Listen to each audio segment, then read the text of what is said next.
안녕하십니까. 이호 스튜디오입니다. 이제는 김태훈이라는 실수 안 하고 이태훈 연구원이라고. 칼로연 닙스트.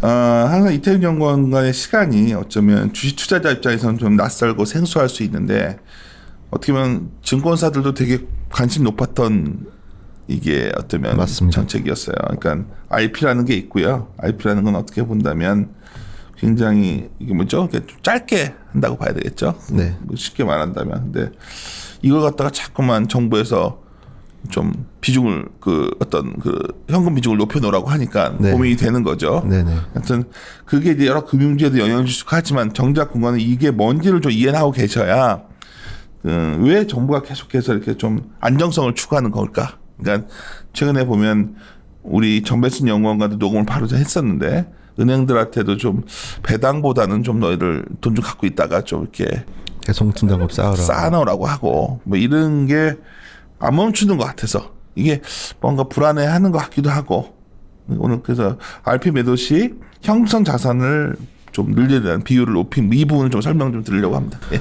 네, 금융위원회는 사실 이건 예고되었던 이슈고요. 그렇죠. 예, 사실 2월 달에도 자료를 썼었는데 이제 이게 사실 한 달 미뤄졌습니다. 원래 7월 달부터 도입하기로 했는데 정확하게 얘기하면 이제 이게 뭐 RP 거래 만기 따라 다릅니다. 그래서 이게 어떻게 보면 도입 시점이 한 달 미뤄졌다고 볼 수도 있는데요. 내용이 뭐냐면은 그러니까 이 RP라고 해서 이제 저희가 이제 담보를 걸어놓고 이제 대출을 하는 어떤 거래가 있습니다. 되게 초단기로 하는데 보통 한 2일물, 그러니까 그 다음 날 바로 이제 갚는 게 이제 대부분이고요. 한 90% 이상이고 6월 달에 특히 이제 96.2%이긴 했는데 아무튼 대부분의 경우가 이제 만기를 상당히 짧게 바로 다음 날에 대출을 해주면 바로 다음 날에 상환을 하는 어떤 그런 계약인데요. RP라는 게 레포죠, 레포고.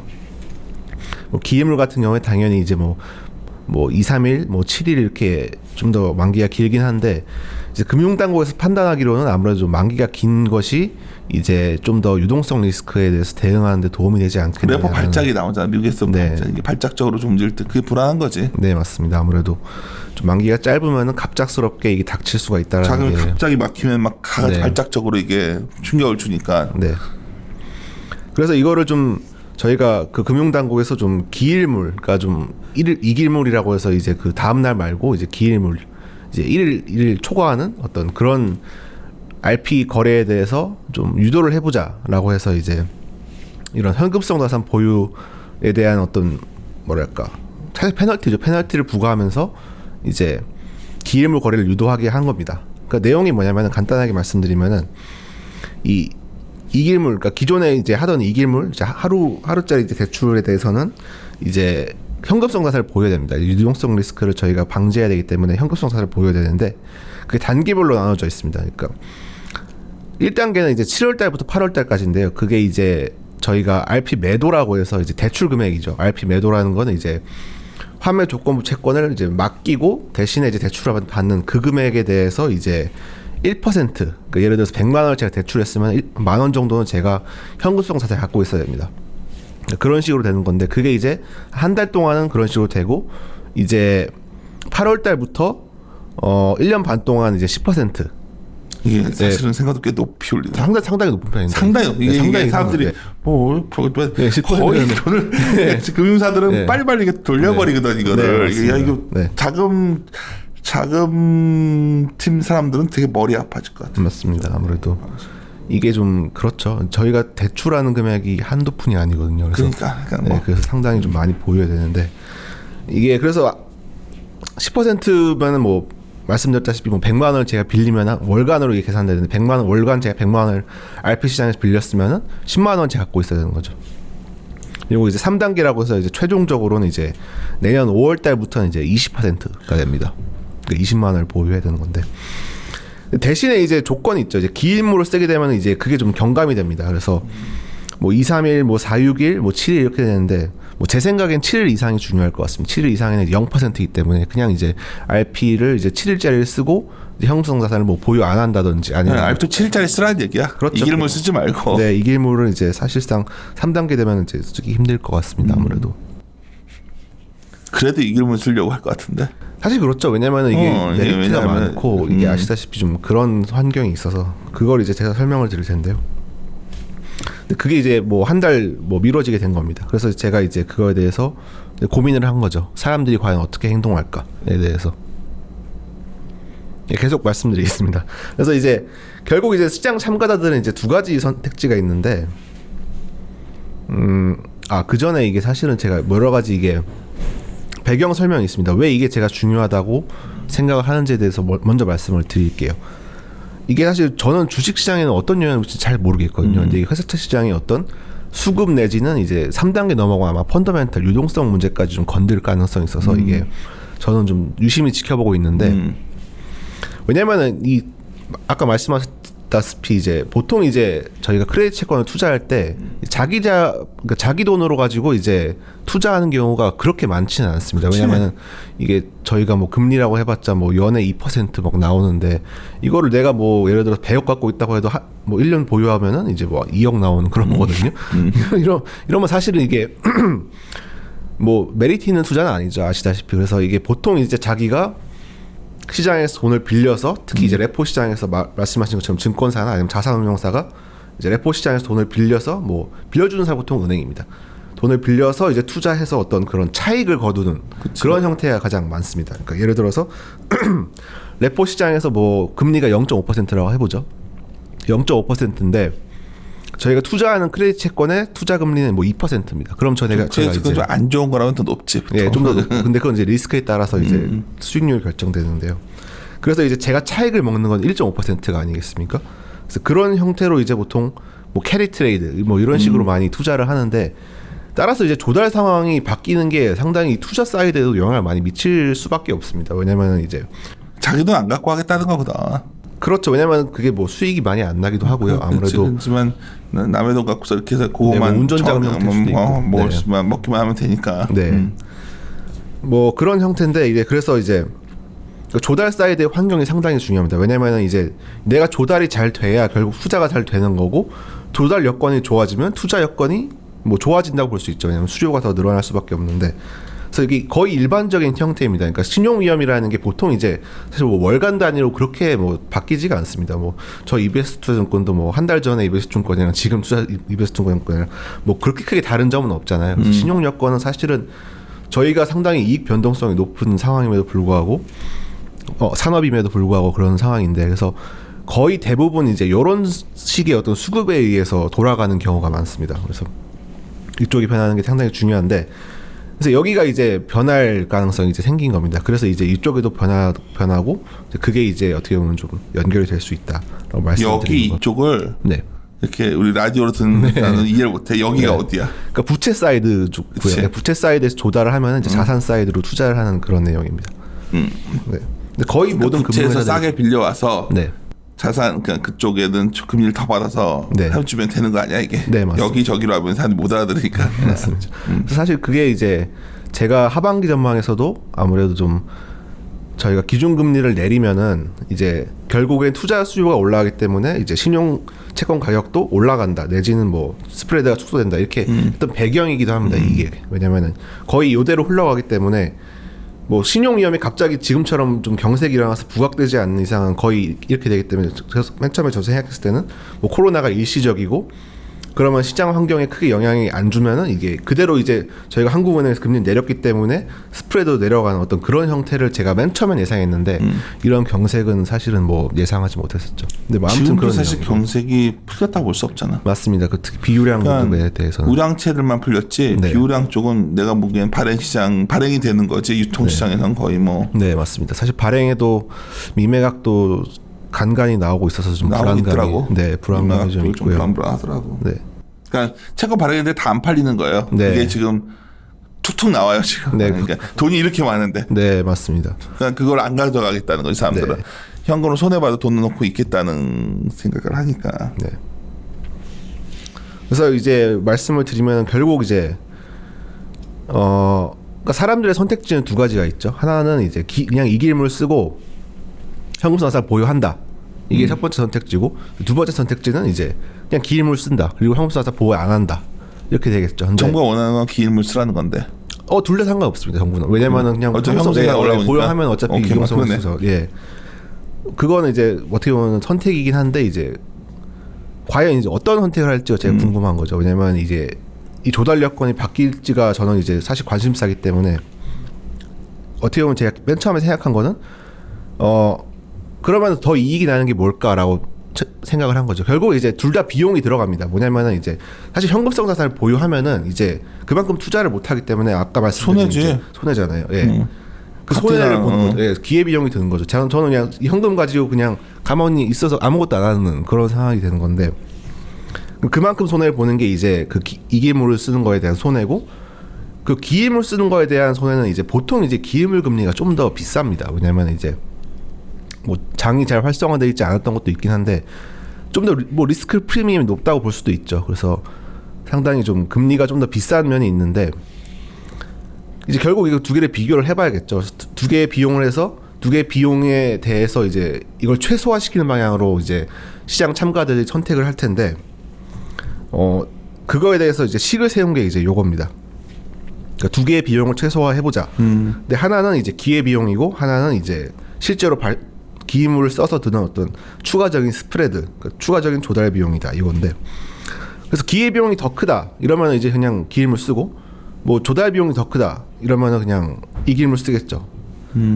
그래서 이제 계산을 해본 결과 이제 뭐 상황에 따라 사실 다릅니다. 왜냐면 이제 그 제가 뭐 투자 수익률이라는 거는 사실은 말씀드렸다시피 뭐 리스크 프리미엄에 따라 다르고 그래서 얼만큼 내가 투자해야 될지는 사실 알 수 없는 상태긴 한데 이제 10% 기준으로 봤을 때는 아마 한 사실은 좀 애매한 내용이 많습니다. 이게 왜냐면 좀 이게 투입에 가정이니까 가정이고 좀 투입을 해야 되는데 뭐 간단하게 예를 들어서 말씀을 드리면 제가 예를 들어서 회사채에 뭐 2%짜리 회사채에 투자를 했습니다. 그리고 지금 현재 뭐 현금성 자산이라고 하지만 이게 사실 CD도 포함되어 있어서 수익 나는 자산이긴 해요. 그래서 CD 금리가 뭐 현재 0.5%다. 그리고 지금 현재 8월 1일이기 때문에 저는 이제 10%를 이기물로 쓰려면 10%를 보유해야 됩니다. 이제 그런 상황에서 제가 계산을 해보면은 이게 2% 마이너스 0.5%에서 1.5%고 그게 제가 이제 얻는 기회 비용인데 거기서 제가 현금성 자산을 이제 10%만 보유하기 때문에 이제 15bp 이제 0.15% 이렇게 나오는데요. 그게 이제 제가 말하는 이제 그 이기물을 쓰면서 발생하는 그 비용이고 또 반면에 이제 기임물을 쓰면은 이제 그만큼 이제 스프레드가 더 붙는데 이거는 이제 제가 뭐 10%라고 가정을 하겠습니다. 왜냐면 이건 시장 상황에 따라 다르긴 한데 그러면은 저는 이제 비용이 적은 기임물 거래를 선택할 것이다. 뭐 이런 식으로 어떤 간단한 이기물보다는 기임물로 갈 가능성도 있다. 네. 근데 이제 그거에 제가 세운 이제 어떻게 보면 이제 모델이고요. 이건 모델이고 사실 변수가 지금 말씀드린 것처럼 많습니다. 뭐 실제로 내가 생각하는 회사채 투자 수익률이 뭐 2% 고정이냐 이거는 당연히 아니고요. 왜냐하면 국고채 금리가 변하고 위험 프리미엄이 변하기 때문에 요 금리도 사실 변할 수가 있고 또한 내가 어떤 목표와 어떤 그 리스크 타겟이 있는데 그 리스크가 뭐 예를 들어서 상당히 뭐 내가 리스크 감내력이 높으면 뭐 3% 정도의 수익률을 바랄 수도 있는 거고 그것도 알 수 없는 것이고 그러니까 개별 참가자별로 사실 다른 면이 많다는 얘기입니다. 뭐 현금성 자산은 거의 뭐 똑같겠죠. 근데 다만 이제 문제가 뭐냐면은 이제 그 7일물 거래할 때 제가 추가 비용이 있다고 말씀드렸지 않습니까? 근데 여기가 이제 유동성 때문에 상당히 지금 최근에 3월달 이후로 상당히 좀 튀는 모습입니다. 여기 지금 자료에 보시면 그림이 1번인데 그게 이제 조달금리 추가적인 조달금리죠. 예를 들어서 뭐 이기물 레포 금리가 뭐 0.5%인데 뭐 7일물짜리는 뭐 한 0.7%에서 뭐 갑자기 한 1%, 2%대까지 이제 뭐 상승할 수도 있는 어떤 시장 환경에 따라서 이제 그런 모양새가 사실은 연출이 됐습니다. 3월 이후로. 그래서 제가 좀 의구심이 든 거죠. 왜냐면 이게 사실은 맨 처음에 생각했을 때 저도 그래서 이게 어떻게 보면 좀 확률적인 기반으로 그럼 사람들이 이제 좀 의사결정을 하지 않을까? 뭐 예를 들어서 미래 레포 금리에 대해서 저희가 뭐 확률적으로 뭐 30%뭐 몇 퍼센트면 30%뭐 내릴 것 같으면 40% 이런 식으로 확률적인 의사결정을 해서 그걸 지금 미리 결정하는 그런 이제 이상한 생각을 해봤는데 사실 그게 말이 안 되죠. 왜냐면은 이제 말씀하신 것처럼 정말 말이 안 돼. 네, 말이 안 돼. 제가 리스크관리위원회 소속으로 계속 했기 때문에. 네, 근데 이게 데이터상으로는 그렇게 될 수밖에 없어요. 왜냐면 이렇게 막 변동성이 심하기 때문에.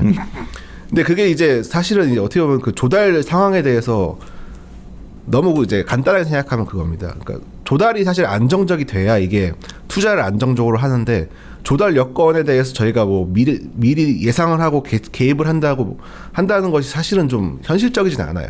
그러니까 현실적이진 않고 그런 분석 방법은 현실적이지 않아서 그러니까 그런 거죠. 이게 실제로 드러난 게 이제 이겁니다. 그래서 그러니까 결국에는 그런 채산성 분석을 통해서 사람들이 어떻게 보면 의사결정을 하게 될 텐데 그게 확률적이지도 않고 변수가 상당히 변동성이 높다는 거죠. 그러니까 뭐 상당히 이제 시장 상황에 따라서 다르긴 한데 특히 이제 사실 이 정책에 대해서 생각해봤을 때 이게 사실은 유동성 리스크를 줄이기 위한 정책이거든요. 근데 이 유동성 리스크를 심평할게. 네. 내가는 그냥 이김을 선택하면서 네. 투자할 자산한테 그만큼의 대가를 더 요구할 것 같아. 그럴 수도 있죠. 예. 그럴 수도. 그게 사실은 어떻게 보면 가장 쉬운 방법이야. 쉬운 방법이긴 하죠. 그만큼 사실, 예. 현금을 보유하는 만큼의 수익률 하강 요인을 그만큼 아니면 근데 반대로 좀 더 리스크를 부담하는 방법도 있습니다. 좀 더 고금리 채권을 투자해서 그렇지. 뭐 그런 방법. 근데 고금리 채권도 투자하겠지만 꼭 채권만 투자하는 건 아니야. 아, 네, 물론입니다. 예. 이렇게 조달해서 예. 여러 가지 주식이 아니라 여러 가지 뭐 대체 투자도 할 수 있고 이랬을 때 이거를 어떤 계산에 넣겠죠. 네. 보상을 받으려 하겠지. 네, 보상은 보다를 하겠죠. 네. 네. 그래서 근데 사실은 말씀드리고 싶은 거는 이게 좀 의구심이 든 거는 뭐냐면은 이게 과연 이게 RP 기밀 거래가 이기물에 비해서 유동성 리스크를 어떻게 보면 좀 줄일 수 있는 대안인가에 대한 의구심이 들었습니다. 특히 재밌는 생각이다. 네, 왜냐면 이게 사실 맞죠. 네, 왜냐면은 이게 사실은 그 금리 스프레드라고 해서 이게 제가 그림 1번에 한 게 상당히 좀 많이 볼라타일해졌거든요. 이게 원래는 이게 평상시 같은 경우에는 뭐 한 10bp 내외로 바뀌는데 이게 한 뭐 최대 한 100bp 그러니까 막 1%까지 넘어가고 이런 어떻게 보면 시장 유동성이 좀 악화된 환경에서 어떻게 보면 좀 기물에 대한 수요가 적어지는 거죠. 특히 빌려주는 입장에서도 사실은 좀 길게 빌려주고 싶지 않을 겁니다. 짧게 빌려주고 좀 안정적으로 상황이 더 안 좋아졌을 때 대비하는 쪽이 이제 좀 빌려주는 사람들의 입장이기 때문에 그런 데서 프리미엄을 받게 되고 그럼 빌리는 입장에서는 조달 상황이 여의치 않게 되니까 이제 좀 불안해지게 되는 어떤 그런 상황이기 때문에 이게 기물에 대해서 반드시 저는 그게 좀 결국 저는 이제 평상시와 이제 스트레스 상황을 이제 분리해 생각할 수밖에 없습니다. 저희가 모든 건전성 규제가 그렇지만 이게 평상시에는 건전성 규제가 사실 있는 게 도움이 많이 됩니다. 왜냐면은 뭐 BIS 비율이라든지 이런 거는 사실은 어떻게 보면 좀 위험 투자를 제한하게 되고 저희가 좀 과도한 리스크 조심하는 거지 뭐. 네, 과도한 리스크 테이킹을 하지 않게 하는데 도움이 되는데 이게 스트레스 상황이 되면 좀 이야기가 완전히 반대로 됩니다. 뭐 BIS 비율도 제한이 있기 때문에 이번에 뭐 그쵸. 신용 리스크 뭐 미리 도입해가지고 바젤3 미리 도입해가지고 하는 이유가 뭐냐면은 결국에는 이제 이런 비율에 대한 제약이 있기 때문에 사실은 이게 딜레버리지, 그러니까 빌려주지 않으려는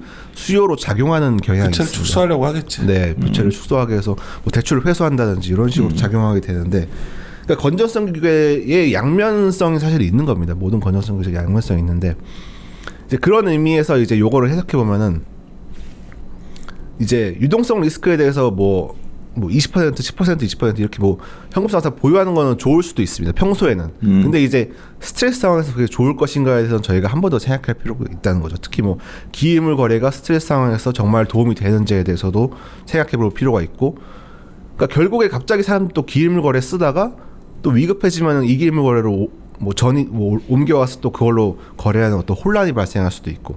그래서 상당히 좀 저는 이제 그 건전성 규제에 대해서 너무 과도하게 건전하면은 이게 오히려 부작용이 있을 수도 있다는 거를 사실은 좀 말씀드리고 싶습니다. 생각하다 점점 더 깊이 들어가는 스타일이어서 그런데 뭐 그것까지 지금 당장 고민할 필요 없을 것 같아. 근데 이게 시장이 조성되고 나서 이런 고민하면 늦거든요. 그래서 저는 좀 지금 이게 도입 자체가 별로라는 거네. 네, 저는 좀 왜냐하면 좀 과도한 면이 있습니다. 이게 말씀드렸다시피 이게 10%만 나는 딱 들었던 생각은 네. 절대 돈이라는 거는 결론적으로는 그 빌려서 한 돈일수록 그 마진이 확실히 남아야 되거든. 맞습니다. 현금 갖고 있을 수 없어요. 맞아요. 그 아무 의미가 없거든. 그 현금만큼의 어떤 대체 쪽이라면 그 마진을 보장해준 형태로 갈 거기 때문에 사실 별 의미가 없거든 이게. 나는 그런 식으로 별 의미가 없다고 생각했던 거야. 사실은. 그렇죠. 네. 그만큼 리스크를 더 질 거니까. 그렇죠. 왜냐면은 그만큼 리스크를 더 지게 되니까 더 위험하게 할 수밖에 없거든. 근데 이거는 좀 그런 면에서 또 다른 접근이지만 그래서 나는 이길물 쓰다가 그런 식으로 가지 그걸 다 기일물 가져가기에는 그 리스크가 더 크다니까. 그렇죠. 리스크 측면에서는 확실히 어떻게 보면 좀 이길물 쓰면서 근데 현금성 상황이 뭐 적당히가 아니라 이제 내년 5월 이후에는 20%거든요. 이거는 사실 상당한 수준입니다. 그래서 저는 그냥 차라리 기일물 쓸 것 같아요. 그럴 바에는. 네, 그냥 그러니까 사실 이게 좀 과도하다고 말씀드리는 게 그런 내용입니다. 이게 엄청나죠. 네, 20%면 절대 적은 수준이 아니고 1,000억을 조달해서 500억을 네. 조달해서 뭘 하는데 네. 이 1,000억을 땡겨왔다 쳐봐요. 네. 20% 100억을 제가 갖고 있어야 돼요. 20%면 아니지 200억이지. 100억이죠. 20%. 1,000억이면 200억. 그러니까 200억은 그냥 무수익 자산으로 있는 거야 쉽게 말해서. CD 이런 데다 넣어놓고 예적금 넣어놓고 이걸 그걸 땡겨올 네. 800억 갖고 그 이상 1,000억만큼의 수익이 나오게 계산을 하려고 할 때니까. 아니 그러니까 나는 이게 좀 그런 측면 생각했는데 그래서 나도 흥미로웠던 자료였어요. 근데 이제 우리는 흥미로웠는데 얼마나 흥미롭게 생각할지 모르겠는데 투자 측면에서 근데 이게 어떤 시장에 자금 시장에 영향을 줄 것 같아 이렇게 되면. 그러니까 결국에는 이제 좀 사람들은 결국 이제 쏠릴 수밖에 없거든요. 이런 상황이 벌어지게 되면 이제 결국 거래를 활발하게 하는 쪽이 이제 시장이 열리게 되고 이제 저희가 예전에도 뭐 콜 시장 관련해서 콜 시장을 좀 줄이고 레포 시장을 키우는 방법에서도 그때도 좀 많이 쏠림이 발생했었는데 이런 식으로 해서 좀 그러니까 좀 약간의 혼란은 사실 뭐 어쩔 수 없다 쳐더라도 이제 결국에 사람들의 선택은 뭐 둘 중에 하나입니다. 이기름 쓰든지 뭐 기름 쓰든지 이렇게 제가 생각하기에는 이게 5대5 이렇게 안 나올 것 같아요. 네, 그냥 길로 가버리면 다 가버린다는 거지. 네, 다 가버리고 아니면 뭐 아예 안 쓰고 근데 저는 좀 사실은 잘 모르겠습니다. 그래서 뭐 증권사 같은 경우에는 어느 정도 이제 물론 이제 투자 전략에 따라 다르긴 하겠지만 이제 뭐 예를 들어서 여러 번 저희가 투자하는 경우 뭐 크레딧 채권 투자하고 그걸 담보로 다시 돈 빌려가지고 또 크레딧 채권 투자하고 이런 상황이면은 이제 아무래도 좀 반반 섞을 가능성이 높은데 단순히 이제 자금을 빌려서 투자하는 어떤 가장 심플한 형태면은 그냥 기름을 쓰는 쪽으로 그래서 한 방향으로 쏠릴 가능성이 높습니다. 난 이런 제도가 계속해서 기업들도 돈 많은 기업은 상관없고 네. 돈 없는 기업은 점점 더 힘들어질 것 같고 맞습니다. 저희가 이게 점점 양극화로 갈 것 같아요. 네. 이게 구애불평등 이런 문제가 잠깐 돈줄을 죄면은 갈수록 심해진다니까. 내가 계속 돈줄을 열어줘야 된다고 말을 하는데 이거를 자금시장의 속성이거든요. 이게 돈줄을 자꾸 쬐는 형태로 가니까 점점점 그런 건 쳐다도 안 볼 것 같은데 내가 봤을 때는. 어떤 거? 그러니까 자금시장이 점점 경색되고 비우량 쪽은 점점 더 힘들어지고. 네.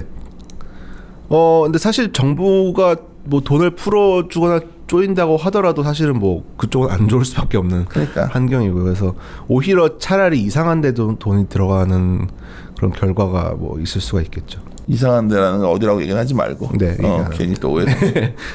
아니 저는 아무 얘기도 안 했습니다.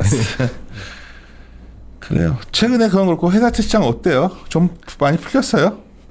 예, 말씀드린 것처럼 사실은 이제 좀 저번에 기울량 쪽은 아직 안 바젤 3 좋은데. 그거 조기 시행한 거는 네. 긍정적이죠. 그래도 그렇죠. 아무래도 좀 대출 여력이 많이 증가했기 때문에 이제 소상공인들에게 긍정적인 영향인데 뭐 은행들한테는 좀 뭐 부담이 될 수 있겠죠. 근데 이제 크레딧 시장 같은 경우에는 사실은 조금 뭐랄까, 그러니까 저희가 정기 평정이 끝났습니다. 신용평가에서 정기 평정이 끝났는데 내용을 보시면은 뭐 특별한 내용이 없어요. 그러니까 뭐 코로나 19로 물론 이제 정기 평정이라는 건 이제 작년 재무제표를 바탕으로 올해 평정을 하는 건데 물론 이제 1분기도 많이 반영이 됐긴 했지만요. 그래서 사실은 이제 올해 코로나 영향이 크게 드러나는 정기 평정이라는 게 뭐냐면 시험 평가사에서 이 상태를 네. 네가 매년마다 정기 이제 평정 이러면 못 알아듣는다니까. 이게 뭐의 약자냐 나도 모르겠다. 정기 평정이 뭐야? 그냥 정기적으로 평정하는 거예요. 네, 매년마다 이제 그 하반기 지평사에서 얘들 상태 4월 어떻다 달에 얘기해주거든. 다 끝났죠. 네. 그러니까 1년마다 한 번씩 이제 등급을 새로 매기는 과정인데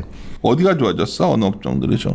좋아진 거는 뭐 개별적으로는 뭐 민자발전 쪽이 좀 좋아진 것도 있고 또 그거 그래요? 개별적인 근데 좋아진 건 거의 없습니다. 좋아진 건 거의 없고 그러니까 기존에 이제 긍정적으로 부여받은 게 조금 올라가거나 그런 경우는 있는데 건설사도 일부분은 좀 올라가게 됐고 근데 보통 이제 내려간 게 많죠. 전망이 하야된 거는 이제 뭐 아시다시피 뭐 정유화, 근데 항공, 그건 약간 레저 후행적이야. 맞습니다. 왜냐면 네, 애초에 이제 작년 재무제표로 보기 그래서 때문에 약간 채권 베이스 분들이 많이 볼 수밖에 없는 데이터인데 네. 우리는 많이 안 보는데. 그런데 이제 회차 시장은 조금씩 나아지고 있는 게 사실입니다. 특히 이제 우량등 같은 경우 이제 스프레드 축소가 이제 2주 연속으로 지속되고 있는데 우량 채권은 확실히 좋아졌고. 네네. 그런데 이제 그게 사실은 전반적으로 생각하면은 이제 좀 뭐랄까 불확실성이 큰 상황이죠. 근데 그냥 더 쏠리는 거죠. 그것만 하겠다는 네네. 거죠. 그것도 그렇고요. 이제 그러니까 지표상으로 보면 다 괜찮습니다. 뭐 정기평조도 끝났겠다. 이제 뭐 기업 실적은 어떻게 될지 지금 아직 모르는 상황이긴 하지만 그래서 어떻게 보면 투자하기 좋은 환경이라고도 볼 수도 있는 겁니다. 왜냐면은 그건 이제 당장 문제가 없으니까. 근데 정말 그러냐라고 생각해봤을 때 저는 그렇지 않다고 생각하거든요.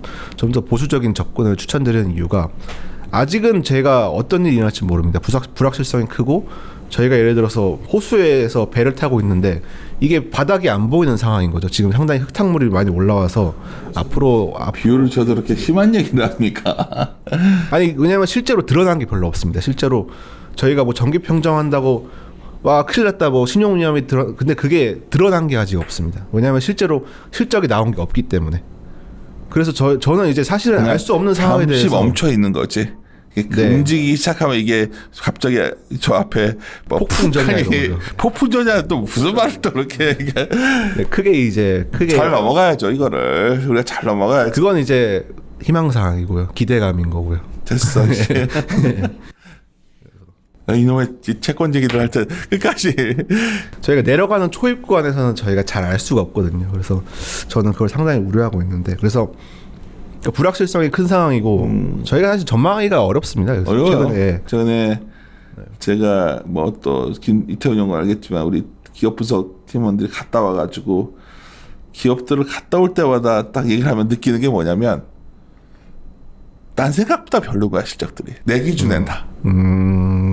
어떤 느낌이냐면 우리나라가 상대적으로 괜찮으니까 우리가 실적을 착각했구나를 한 거야. 그러니까 우리나라는 생각적으로 활동을 할 수 있잖아요. 맞습니다. 그러니까 기업들이 어디도 그래도 돌아가고 있는 줄 알았는데 이 기업들이 우리나라가 확실히 대외 의존도가 높은 국가다 보니까 대외 의존도가 높은 기업일수록 와 이거는 밖에서도 완전히 쉐신 거야 지금. 그러니까 이게 애그리게이트 해놓으면 이게 실적이 안 좋은 거지 사실은. 근데 우리는 국내 걸 자꾸 보고 있으니까 괜찮네. 물론 좋아지고 해외에서 좋은 것들도 있지만, 그러니까 아주 경쟁력 있는 우리나라의 기업들 아닌 것들은 중에서는 뭐 상당히 만만치가 않다는 느낌을 최근 받고 있어요. 근데 그게 이제 신용사의 문제까지는 아니라 보는데.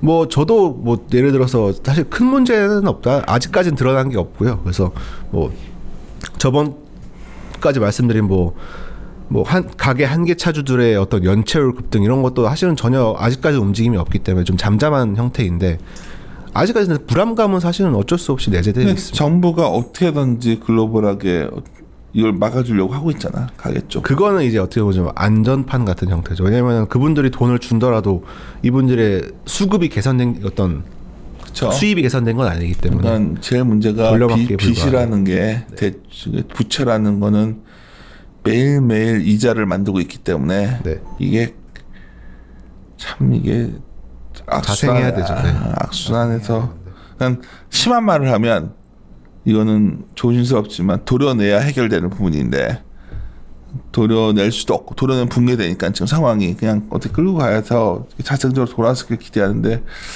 참 만만치는 않네요. 제가 봐도. 말하다 보면 점점. 네. 근데 복원력이 낮다고 생각하지는 않고 저는 국내에 대해서는 크게 걱정하지는 않고. 국내는 좋았다니까. 네, 국내에 대해서는 걱정이 없는데 이제 그쪽 뭐 미국 같은 경우에는 조금 이제 다른 양상이 드러날 수도 있겠죠. 왜 그래? 거기 확진자 수도 엄청나게 늘어나고 있고 그래서. 확진자가 해도 이제는 우리 감기까지는 아니지만 바이러스와 함께 살아가는 법을 배워가고 있다니까. 예, 그렇죠. 다들 조심하고 네. 그냥 되지 뭘 이렇게 뭐 사망자 수가 그렇게 늘진 않잖아. 나도 나름 그거 계속 공부하고 업데이트하고 있어요. 근데 네네, 이제 맞습니다. 제가 주기적으로 의사분 만나는 분도 있고 계속 그쪽 그냥 그런 병원군이라기보다 이걸 나름대로 계속 정리학적인 그런데 신기한 좀 당황스러운 상황이긴 하지만 그렇다고 몇 개월 사이에 그래도 많이 지식이 축적됐기 때문에 어떻게 우리가 최소한 컨디션스 플랜을 갖고 있는 상황이어서 그렇죠. 그렇게 최악의 상황은 안 가요. 그러니까 그런 상황은 안 온다는 전제로 보는 게 맞는데 여하튼 뭐 좋은 상황도 아니긴 하죠. 좋은 상황도 아니야. 알았어. 네. 그만. 그만. 스트레스 받기 시작했어. 네, 알겠습니다. 마무리 짓도록 합시다. 예. 함께 고민하시죠. 고민하시죠.